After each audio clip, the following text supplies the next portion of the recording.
Olá pessoal, tudo bem com vocês? Eu espero que sim. Nós aqui curtindo aí de um verão, final de verão. As folhas estão mudando de cor e estão caindo, né? As folhas caem, o inverno já chegou. Pois é, vamos esperar esse inverno, todo mundo está esperando. Pra ver o que é essa loucura, onde a loucura vai levar.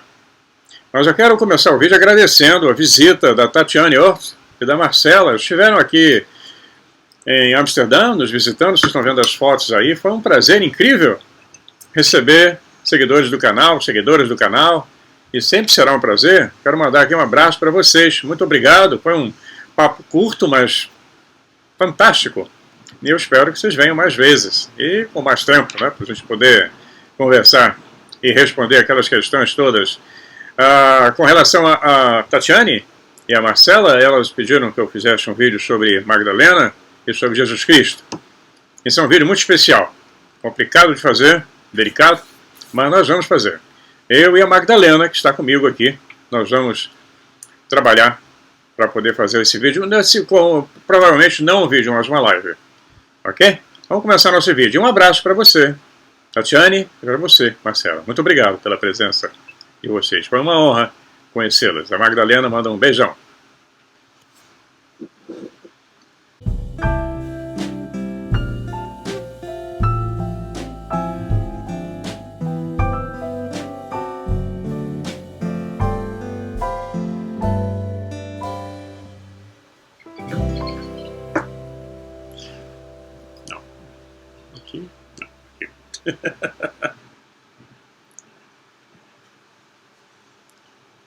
Pois é, essas são as nossas convidadas, essas são as fêmeas, elas sempre aqui, todo dia, de manhã e de tardinha, chegam aqui ó, em bando. Os machos só comem depois delas, elas dão uma surra nos machos, normalmente eles não conseguem comer antes dela. Mas são uma delícia, essa é a nossa alegria aqui. Sempre de manhã e no final da tarde. Hoje é um dia calorento ainda na Holanda, tá? Essa onda de calor vai e volta. Mas as árvores já estão mudando de cor, as folhas já estão começando a cair e o inverno está chegando. E aí vai ser divertido. Vamos começar nosso vídeo. Pois bem, o assunto do momento é a missão Artemis. Ou Artemis, não queiram. Pois é, deu chabu. Parece os fogos, não é igual aos fogos de Caramuru, né? Os únicos que não dão chabu, quem é do meu tempo sabe o que é isso. Os fogos de artifício. Deu chabu. Eu tenho comentado, e vamos continuar a falar sobre isso hoje, a NASA é uma mentirosa, quanto mais. Ela perdeu o trem. Ela conseguiu feitos maravilhosos, não tenha dúvida nenhuma. Quem pesquisa isso, quem está por dentro do assunto, sabe, sempre foi uma organização extremamente sofisticada e tecnológica. Mas agora perdeu o bonde. E vai continuar perdendo, enquanto eles continuarem com essa política insana dentro dos Estados Unidos. Queriam fazer um lançamento eleitoreiro, midiático. Os jornais do mundo inteiro publicando a história, a nova história, a maior reconquista depois de 50 anos, como se ninguém mais tivesse ido lá. Eu falei no vídeo passado, a Chang está lá, a chinesa, que tem inclusive um jipe no lado oculto, coisa que eles nunca conseguiram fazer, os americanos. A Rússia foi a primeira que chegou lá. O Japão tem uma nave, tem uma orbitando a Lua. Sonda, a Índia, a Chandrayaan, Israel já mandou lá, todo mundo foi, agora que eles quiseram ir não conseguiram. Perderam o bonde, perderam a tecnologia, muita corrupção, sei lá o quê. Aliás, eu sei o quê. Né? Vamos começar a falar sobre isso, sobre a NASA que existiu e a NASA que existe, né? E como essa história começou. Tem um livro muito bom, né? Que eu vou comentar com vocês nesse vídeo de hoje, que é o Dark Mission, ou a missão oculta, a missão secreta. Aconteceram, sim. Esse é falado por um camarada que trabalhou lá oficialmente, vocês podem pesquisar, é conhecidíssimo, né? Todos nós conhecemos, que é o Hoagland. Ele escreveu um livro fantástico que é esse chamado Dark Mission, um dos livros profundamente importantes nessa história que mostra o que aconteceu nos bastidores. É um livro cheio de intrigas, mistérios, super bem escrito. Ele é feito em comum, né, com o Mike Barra, que também trabalhou na Boeing engenheiro que tem um conhecimento incrível sobre essa área, não só sobre a ufologia, ele já esteve aí no Brasil, e nós vamos conversar sobre tudo isso, sobre a conexão nas Nazi, né? A Operação Paperclip, sobre Von Braun, já falei sobre o Aleister Crowley, né? Aquele místico inglês, e o Jack Berson, que foi o criador do Laboratório de Jato Propulsão da NASA, do Ron Hubbard, que fundou a Igreja Cientologia. Está todo mundo enfiado lá na NASA no início dela, né? Vamos lá, está super interessante. Pois bem, o autor Richard Hoagland, ele atuou como curador de astronomia e ciência espacial no Springfield Museum of Science, localizado no Quadrângulo, um lugar chamado Quadrângulo, em Springfield, Massachusetts. Ele foi consultor científico da Walter Cronkite e CBS, da CBS News, durante o programa Apollo. E Michael Barr, que já esteve no Brasil, vocês já devem, alguns de vocês já conhecem, em encontros da revista UFO, ele é engenheiro consultor, né, ou foi engenheiro consultor da Boeing. E a sua influência científica e credibilidade reforçam ainda mais o controverso trabalho de Richard Hoagland, né, onde Barr apareceu como um parceiro, né? O livro é dividido entre os dois. Então é isso, né? Então, na biografia dos dois, nós vamos poder conformar que ele foi realmente consultor da NASA, trabalhou para Goddard Space Flight Center na era pós-Apollo, ele foi conselheiro científico, como nós falamos, trabalhou ativamente no projeto Apollo e passou a dirigir, depois de que saiu da NASA, um grupo independente de pesquisa e vigilância da NASA, né, trabalhando, investigando tudo aquilo que ele pôde recolher da NASA. Inclusive o site dele é extremamente censurado, toda vez que você tenta acesso é um problema sério quando não apagam, dificultam muito. Então, o trabalho principal dele foi tentar descobrir e mostrar para o público o que nos últimos 50 anos a NASA arquivou silenciosamente, né, colocando todo o material como material classificado, e desconhecido não só do povo americano, como de todo o resto do mundo. Então vamos lá continuar a bater um papo sobre esse livro, é super interessante, quem puder adquirir. É bem difícil, é caro, mas vale a pena, né? Mas vamos conversar sobre esse livro aqui. Não vou conseguir, evidentemente, falar sobre tudo que tem no livro. Vamos fazer umas pinceladas, né?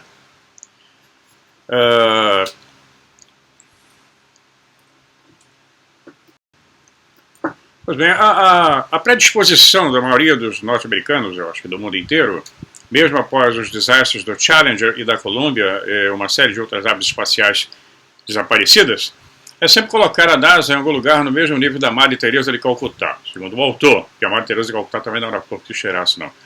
Isso em termos de confiança, né? Mas é uma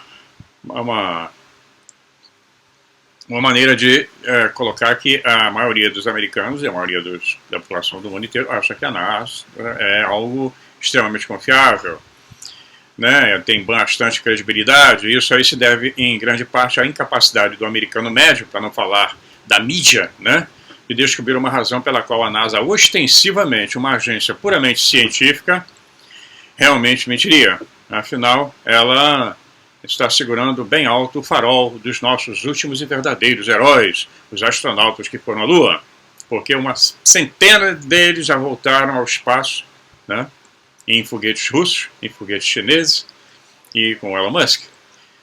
A NASA parada. Então, vamos ver que a história tem muito mais angu, muito caroço nesse angu do que nós imaginamos. Então, a liderança da NASA vem realizando há muito tempo um tipo de agenda oculta, há mais de 50 anos. E, na melhor das hipóteses, a maioria dos seus, mais ou menos, 18 mil funcionários que trabalham em tempo integral, também são, em nossa análise, inocentes dos erros de poucas pessoas lá dentro, né? Mas, vamos ver. Vamos entender o caso que ele coloca nesse livro, A Missão Sombria, que seria a tradução melhor, né? E nós sabemos que ela tem feito de forma bastante consciente, deliberada e metódica um trabalho de ocultação e do mundo. Então nós temos que começar a entender o passado turbulento dessa organização, especificamente em relação às suas origens no mundo geopolítico, né, que está cada vez mais perigoso. Um ambiente que os americanos foram empurrados após a Segunda Guerra Mundial. Essa instituição governamental conhecida como NASA é um departamento do Poder Executivo que responde exclusivamente ao presidente dos Estados Unidos e é uma agência privada criada através do National Aeronautics and Space Act de 1958, no ato, né, executivo de 1958. Ela é ostensivamente uma agência civil que exerce controle sobre aviação e atividades espaciais patrocinada pelos Estados Unidos.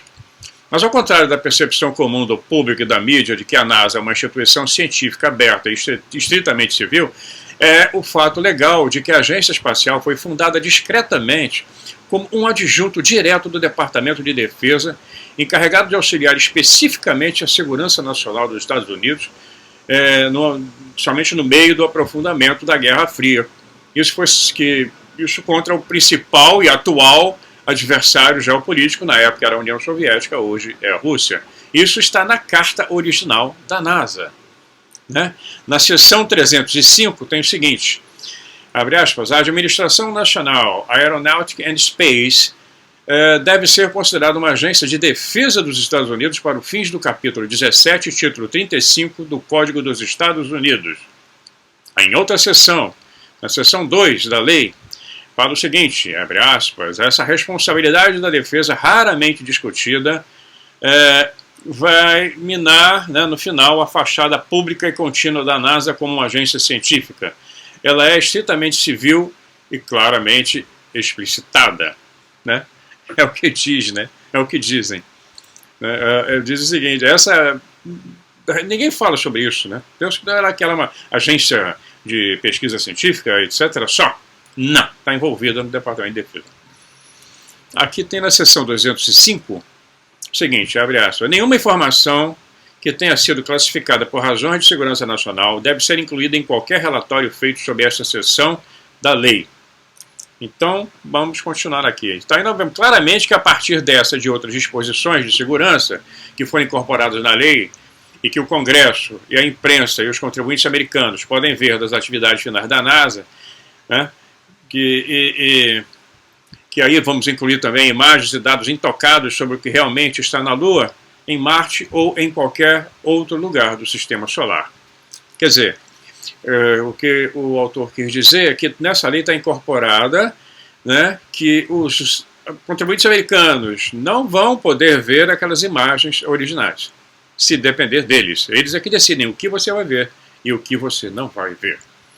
Então, tudo isso depende totalmente se o presidente dos Estados Unidos ou seus representantes legais do Departamento de Defesa ou na comunidade de inteligência, né, deliberarem. Né? E, com isso, ela classificou secretamente esses dados. Isso vai diretamente contrário a tudo que nós somos levados a acreditar em relação à NASA há mais de 50 anos. E ela é um departamento misto. Então, depois que ela foi formada, né, segundo o Richard Hoagland, antes mesmo de secar a tinta do projeto de lei que deu origem, entre outros muitos objetivos detalhados, pedia-se o estabelecimento de estudos de longo alcance sobre os benefícios potenciais a serem adquiridos com a oportunidade e os problemas envolvidos no uso de atividades aeronáuticas e espaciais para fins pacíficos e científicos. Ela, a NASA, encomendou um futuro estudo formal sobre os efeitos projetados na sociedade americana e suas muitas atividades planejadas, incluindo as secretas. Então, em 1959, um instituto de pesquisa, ela fez um contrato formal com a Brookings Institution, conhecido como Think Tank, quer dizer, um grupo fechado de pesquisa, sediado em Washington, D.C., né, que fez esse estudo em 1959 e que foi oficialmente intitulado Proposed Studies on the Implication of Peaceful Space Activities for Human Affairs. Traduzindo, estudos propostos sobre a implicação de atividades espaciais pacíficas para assuntos humanos. Investigações multidisciplinares foram oficialmente submetidas ao administrador da NASA no final de 1960, após a eleição da administração Kennedy no Congresso em 1961.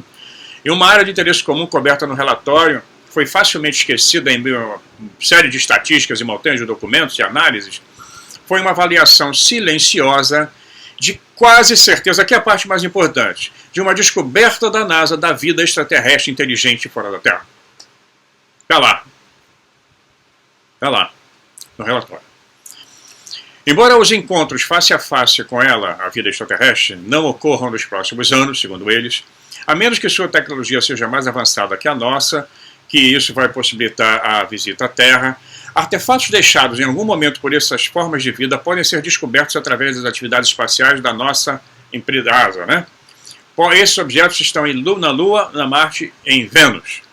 Essa subseção da Brookings Institute, ela discretamente inserida, é reveladora em muitos dos seus livros e constitui a base documentada de que a NASA tem deliberadamente ocultado e classificado seus segredos, suas descobertas significativas por razões de segurança nacional e segurança de Estado, que vai além da segurança nacional.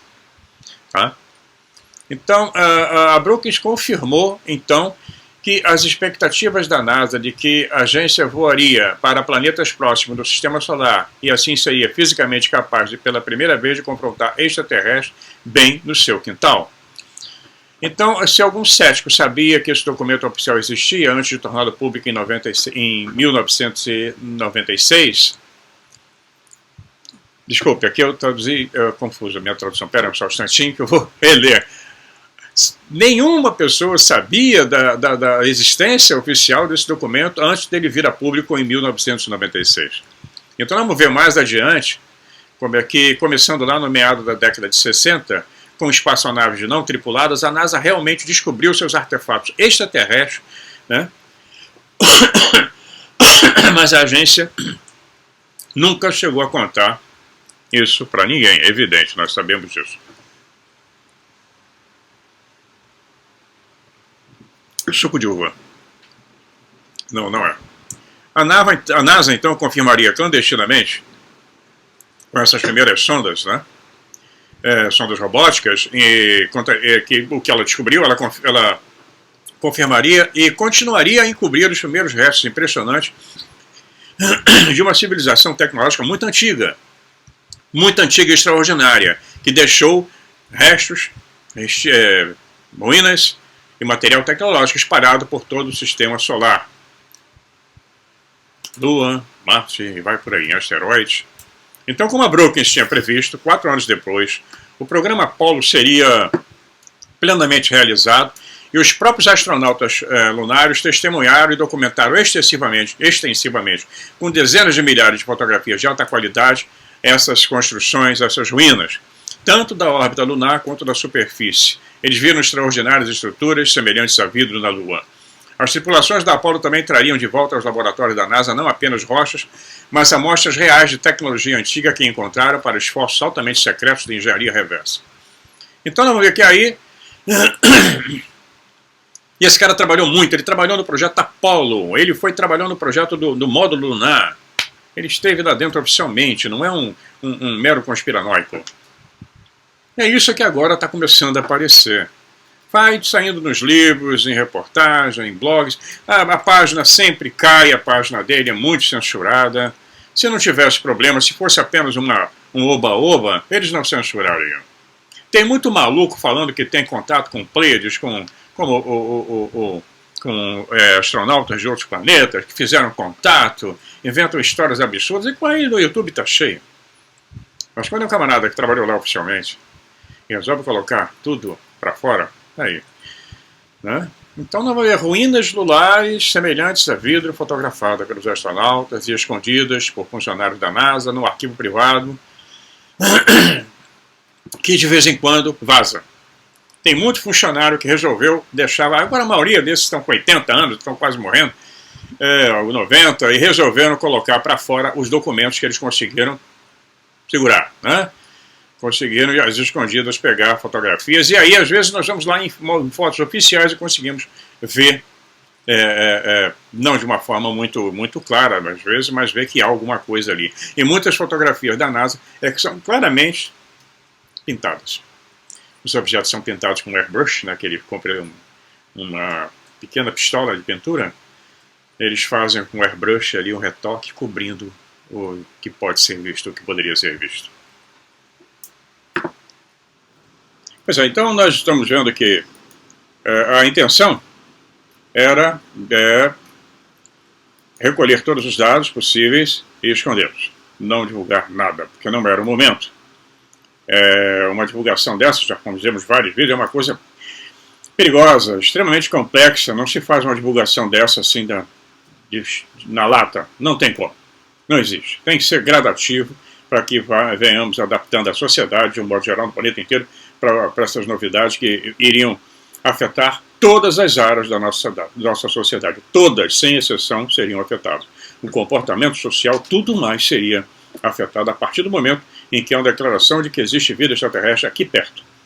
E que já esteve aqui na Terra, temos discutido em vários vídeos, mas aqui na Lua. Temos instalações abandonadas, ou não, em Marte, né?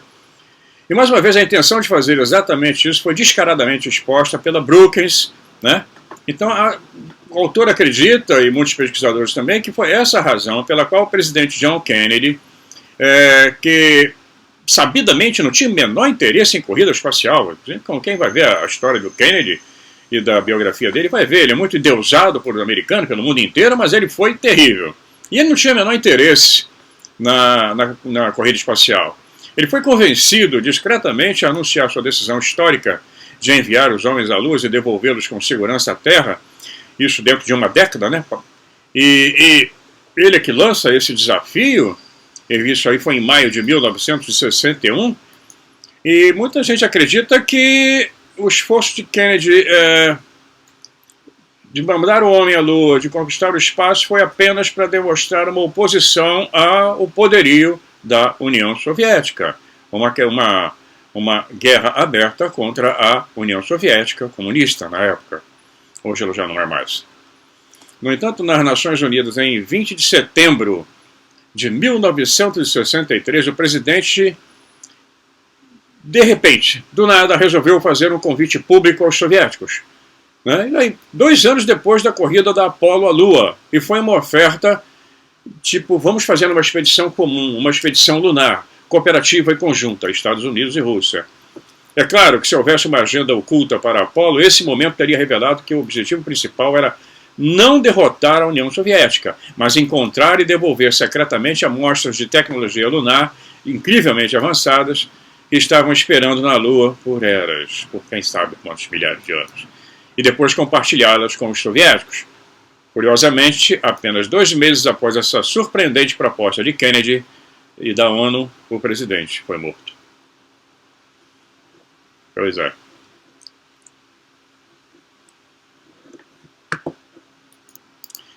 Bom, então nós fomos doutrinados, eu pelo menos, a minha geração, né, a aceitar a NASA como essa sumidade. Eu sempre fui empolgadíssimo, nossa. É claro que eles fizeram um trabalho incrível, não tenho dúvida nenhuma. Mas eu só vim saber do encobrimento de décadas para cá, quando eu comecei a transitar nessa área da teoria da conspiração, da ufologia, e que nós eu estudar a Operação Paperclip, então nós achávamos que aqueles homens eram super-heróis, tudo bem? Mas seus nomes seriam como os heróis da corrida espacial americana, não sabíamos nada sobre os russos, nem sobre os chineses, então os chineses nem tinham corrida, não tinha ainda tecnologia para isso, né? Mas muitos homens desses homens, a maioria dos que fundaram a NASA tinham segredos sobre seu passado nazi, eram alemães, né, que foram para lá em massa, com a Operação Paperclip, mas isso rende uma outra história, um outro vídeo, uma outra live. Mas dentro da NASA existiam alemães, egípcios, ingleses, americanos, uma série de raças trabalhando, os melhores, eles pegaram os melhores projetistas técnicos que existiam no mundo, né, para trabalhar. E havia também dentro da NASA, comprovadamente hoje sabemos disso, diversas divisões ideológicas, né? E como segundo o Michael Barra e o Richard Hoagland, eles falam, havia o grupo dos mágicos, o grupo dos maçons e os grupos nazi. E cada grupo teria sua própria maneira de trabalhar no projeto, né? Cada dessas seitas, cada um desses grupos era liderada por indivíduos proeminentes e apoiada por jogadores nos bastidores menos conhecidos. E cada um deles marcou sua própria agenda no programa espacial, e de maneiras indeléveis, mas rastreáveis. E cada um, notavelmente, era dominado por uma doutrina secreta ou oculta, que está muito mais alinhada com a religião e o misticismo antigo do que com a ciência racional que nós todos imaginamos que é um cientista racional, o cara era o maior bruxo. Aí o Jack Pearson, bruxão. Todos eles, porque a maçonaria está lá dentro. Então, nós vemos que esses homens promoveram, trouxeram para o público o mantra primordial da NASA, magia. Usando a mecânica celeste, programas de software astronômicos e comercialmente disponíveis, como a popular série Redshift, que usa as efemérides oficiais da JPL, do Laboratório de Propulsão a Jato da NASA, nos seus bancos de dados, ela tem esse programa.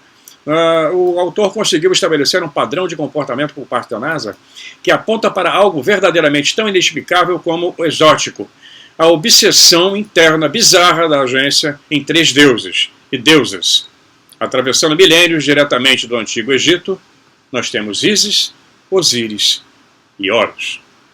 E são esses mesmos 3 deuses egípcios, cuja história já foi documentada por muitos egiptólogos e autores, eu mesmo aqui no vídeo já falei, incluindo Christopher Knight, Robert Lomas, que escreveu The Hiran Key, a chave de Irã, que também são fundamentais para entender a história da ordem maçônica. Como nós já vimos, essa mesma mitologia que está no coração do sistema dos mágicos da NASA e também dos Nazi, ao longo dos últimos 50 anos, aparece publicamente apenas em suas repetidas e flagrantes escolhas de design simples de patch, né? Eu sempre erro, de patch, né? Que simbolizam as missões. Então, se nós vamos ver o patch oficial do programa Apollo, nós vamos ver que tudo ali é egípcio. Nós temos o elementar A do Apollo como um substituto real para Azar, que é a designação egípcia para Osíris. Essa decodificação bem sucedida do significado egípcio oculto, né, do patch da Apollo, é confirmada de forma redundante, porque Azar, Osíris, não é outro senão a familiar constelação grega de Órion, e que é, claro, a constelação estelar de fundo do próprio patch. Então, Órion está presente em todas as civilizações do mundo, espalhadas pelo mundo, sempre Órion ocupa um espaço importante, como a deusa Hathor, a deusa que veio no seu carro celeste da constelação de Órion. Então nós vamos ver que o simbolismo ritual, seja algum tipo de aberração histórica temporária, confinada apenas ao programa Apollo, ela existe desde o início dos projetos. Então vamos ver que a NASA seleciona sempre, agora é Artemis. Vamos pesquisar que nós vamos ver o sentido de tudo isso, Artemis. Então, todas essas ligações são facilmente comprováveis e rastreáveis. Então, mais na frente eu vou colocando mais detalhes sobre essa relação da magia, da maçonaria, né, do Antigo Egito com a NASA. Então, ao longo dos outros vídeos, vamos continuar tocando no assunto, vamos ver os propósitos por trás desses rituais aparentemente repetidos. E vamos identificar os principais atores que silenciosamente fizeram isso acontecer. Vamos ver também sobre as evidências acumuladas, e aí, é claro, corrupção generalizada, usurpação da lei, rivalidade mesquinhas dentro da agência, né? Sempre tem picuinha, e como é que essas práticas religiosas irracionais continuaram lá dentro de forma inabalável. A evidência que a NASA é algo diferente de uma instituição de ciência civil benevolente que finge ser, ela é tão esmagadora quanto perturbadora. Nos anos que seguiram o assassinato de Kennedy, quando a Apollo finalmente se tornou uma realidade de engenharia, apenas 9 missões Apollo bem-sucedidas de ou para a Lua foram realizadas, e apenas 6 delas foram realmente pousos lunares. Então, aparentemente, o número crítico de artefatos lunares foram identificados com sucesso e devolvidos à Terra pelas tripulações da Apollo. Esse ponto em que todo o programa Apollo deu certo. Os 6, né? Então nós vamos ver que uma dessas missões todas, de 9 missões, né, bem-sucedidas, 6 delas com pousos lunares, nós vemos que artefatos lunares foram identificados com sucesso, devolvidos à Terra pelas tripulações da Apollo, e chegou num ponto em que todo o programa Apollo foi abruptamente encerrado com a Apollo 17. Foi uma coisa assim, pum, acabou, não tem mais. Teve explicação que era orçamento, mentira, nunca foi. Nós já conversamos no vídeo passado, tá sobra dinheiro, eles emitem dinheiro à vontade. Então nós vamos ver que que foi uma agenda e não corte orçamentário do Congresso a verdadeira razão para a interrupção abrupta das viagens históricas da América à Lua. E essa foi a principal razão pela qual ninguém se aproximou da superfície lunar por mais de 30 anos, no caso. Tipo Capitão Nascimento, né, que ele fala, não vai subir ninguém. Eles dominavam o espaço, mas agora eles não dominam mais. Agora a China já tem um rover andando lá no lado oculto da Lua, pegando tudo que pode. Não sejam ninguém inocente. O que Israel está mandando nave? Tem uma sonda. O que a Índia mandou? A Chandrayana que está lá rodando, fotografando tudo, filmando com altíssima resolução com a tecnologia que existe hoje. O Japão já mandou, a União Europeia também já enviou sondas. Está todo mundo. Então eu chamo de volta vendo a corrida. Quem é que vai... Porque agora acabou o segredo. Vai acabar o segredo, né? Agora é cada um por si, acabou a hegemonia americana, o mundo está mudando, a nova ordem mundial está sendo estabelecida, uma nova ordem, que não é nada com aquela do Fórum Econômico, é uma nova ordem multipolar, um mundo muito mais complicado, em que alianças terão que ser feitas. Não existe mais um único império. O império está caindo. E rápido. Não é? Então nós vemos que o subinteresse da NASA voltar à Lua é um esforço para voltar mais rápido que os seus orçamentos atuais permitirem, antes que uma série de outros países façam o mesmo. Países que de forma independente, de repente, anunciaram seus planos de ir à Lua. Então, como eu falei antes, né? China, Índia, Japão, Rússia e a Agência Espacial Europeia.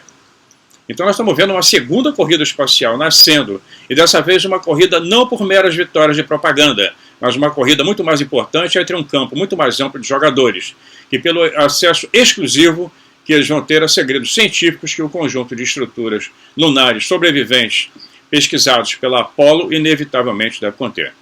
O que para aqueles que achavam que isso era apenas para efeito científico, vão quebrar a cara. Isso aí significa a dominação final da Terra. Não é?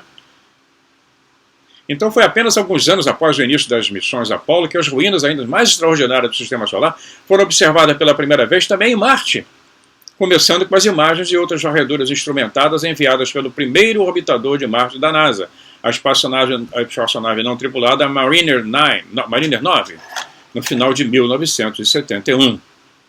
Então, essa foi a primeira confirmação robótica de que também há algo anômalo em Marte, e abriu caminho para observações muito mais extensas, quando os primeiros orbitadores egípcios, né, como a Viking, que orbitou e tirou aquela foto do rosto, chegaram meia década depois, né, e nós podemos ver que os detalhes dessas observações e descobertas críticas eram impressionantes, e as suas documentações estão parcialmente liberadas, nós vamos ver mais na frente. Então, nós estamos vendo que não é bem uma teoria da conspiração. A coisa, o bicho está pegando. E quem chegar na frente vai levar. E não vai entregar para ninguém. Ah, não vai. Pois bem, vamos lá. A corrida. Vamos ver que o Richard Hoagland, ele coloca como um ponto crítico, né, a contradição direta em que tudo que a imprensa e o povo americano estavam sendo levados a acreditar, né, que a NASA defendia a transparência de programas de investigação, né, de investigação científica, que era tudo aberto, a liberdade de publicação, etc. Mas a agência discreta e metodicamente encobriu as mais maravilhas, as mais fantásticas maravilhas que poderiam ter sido encontradas no nosso sistema solar. Muitos dos sociólogos, antropólogos e consultores da NASA que trabalharam para Brookings, um deles foi a doutora Margaret, ela é conhecidíssima, tem uma foto dela aí no final do vídeo, do lado da pilha. Ela sozinha trabalhou naquele programa para o lançamento das naves Apollo. É impressionante o trabalho dela. Quem quiser consultar, está aí na Wikipedia. Né? E o Richard Hoagland trabalhou com ela, trabalhou anos mais tarde, quando já estavam fora da NASA, no Harding Planetarium em Nova York. Eles tinham alertado a NASA, mesmo quando a Brookings estava pesquisando, fazendo a pesquisa, sobre o potencial gigantesco de instabilidade social que aconteceria se a existência de vida extraterrestre de boa fé, né, bonzinhos, ou mesmo suas ruínas, fosse oficialmente revelada num ambiente socialmente repressivo e fortemente religioso no final da década de 50. Isso é verdade. Na década de 50, a América ainda era um país protestante. Hoje é uma confusão que ninguém entende. Aliás, o mundo inteiro. E nós estamos numa fase também diferente. Naquela época era extremamente repressivo religioso. Agora é extremamente repressivo e louco. Porque as religiões estão acabando. Quer dizer, sem falar do lado indiano e os islâmicos. Ali tem que combinar com eles. Mas, então, quando as primeiras imagens da Lunar Orbiter tirada da Lua e mostrou uma realidade das ruínas numa escala extraordinária e mostrou também sua presença em vários outros mundos do nosso sistema solar. E o que tem de grande mistério é que essa turma desapareceu, segundo ele. Desapareceu de repente. Para onde eles foram? O que se encontram, até agora, existem alguns relatos de edificações, de instalações que ainda estão funcionando, podem ser robóticas, mas parece que esses construtores desapareceram. Alguém tomou conta desse setor. Incrível, né? Tem alguém tomando conta. Muito bem. Então houve uma, segundo o Richard Hoagland, eu também acho, eu concordo com isso, essa é a minha opinião, houve uma poderosa, enorme, abrangente e extraordinária civilização em todo o sistema solar que simplesmente desapareceu. Apenas para ser redescoberta pelas primitivas sondas iniciais da NASA. Uma civilização que, como se descobriria mais tarde, havia sido exterminada por uma série de cataclismos abrangentes em todo o sistema solar. E aí, a teoria Nibiru, cometas, uma guerra galáctica, um Star Wars. A parte mais perturbadora da pesquisa de Brookings para os formuladores de políticas, no entanto, foi que, mesmo antes dessas descobertas arrasadoras serem verificadas, foram seus avisos autoritários revelados sobre o que poderia acontecer com a nossa civilização se a previsão extraterrestre no estilo dos anos 1950 fossem confirmadas. Os arquivos antropológicos contêm muitos exemplos de sociedades seguras em seu lugar no universo que se desintegraram quando tiveram que se associar a sociedades antes desconhecidas que adotavam ideias e modos de vida diferentes, religiões até. Os que sobreviveram a tal experiência geralmente fizeram pagando um preço caro de mudança de valores, de atitudes e comportamentos. A desintegração literal de uma sociedade. Isso é que iria acontecer e que provavelmente vai acontecer quando nós soubermos que não estamos sozinhos. E não estamos.